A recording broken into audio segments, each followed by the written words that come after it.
আজ আমরা চলে এসেছি জোকা গৌরাঙ্গবাটি মন্দিরে। জানা যায় নিত্যানন্দ মহাপ্রভু অর্থাৎ নিতাই তিনি কিন্তু এই মন্দিরে এসেছিলেন বহুকাল আগে এবং গোস্বামী পরিবার তারা এই মন্দিরের তদারকির দায়িত্বে রয়েছেন।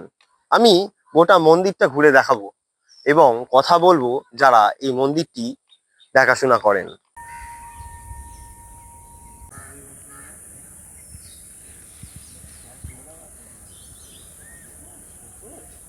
আমার পেছনেই রয়েছে জোকা গৌরাঙ্গবাটি মন্দির। আমি যেমনটা বলছিলাম, নিত্যানন্দ মহাপ্রভু অর্থাৎ নিতাই তিনি কিন্তু এসেছিলেন এখানে, এমনটাই লোকমুখে প্রচলিত।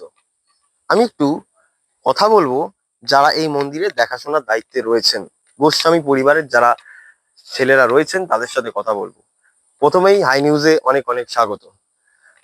আপনাদের এই মন্দিরের ইতিহাস সম্পর্কে যদি একটু বলেন। নমস্কার, আমি অভিজিৎ গোস্বামী। আমি গোস্বামী বাড়ির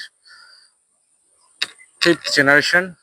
আমাদের এই মন্দির প্রায় 350 থেকে 400 বছরের মতন পুরানো মন্দির। আমাদের এই মন্দির আগে এখন যেরকম দেখছেন আগে ওরকম ছিল না।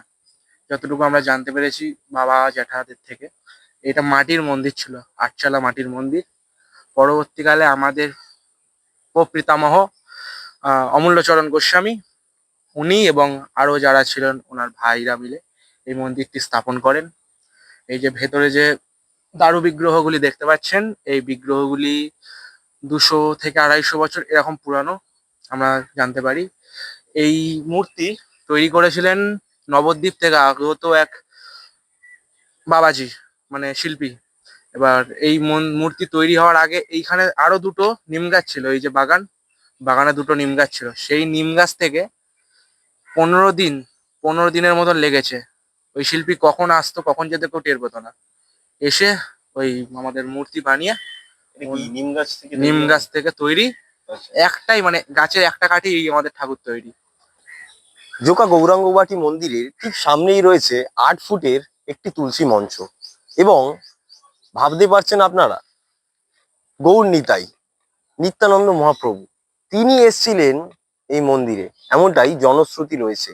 সাধারণ মানুষের মুখে মুখে প্রচলিত এই কথা।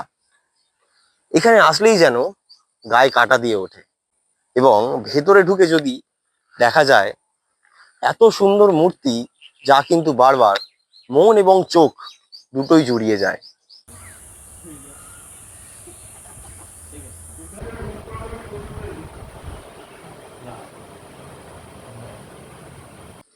এই নিত্যানন্দ মহাপ্রভু এখানে এসেছিল, এটা একটি জনশ্রুতি। আমার বাবারাও এটা শুনে বড় হয়েছে, আমরাও শুনে বড় হয়েছি। আগে আমাদের এই গোটা বেহালা চত্বর এটা ছিল গঙ্গাসাগর বা সুন্দরবনের একটা অন্তর্গত জায়গা ছিল। এখানে মানুষজন আসতো না সেরকম। সেই সময় হয়তো মহাপ্রভু যেতেন এদিকে, কেননা মহাপ্রভু ওখানে মঠ, ওনার একটা মঠ মন্দির আছে সেখানে, আমরা এই তথ্যটা পাই। এখান থেকে হয়তো যাওয়ার সময় মন্দিরে এসেছে, এইটুকুনি আমরা শুনতে পাই যে উনি এসে নিত্যানন্দ মহাপ্রভু এসছে।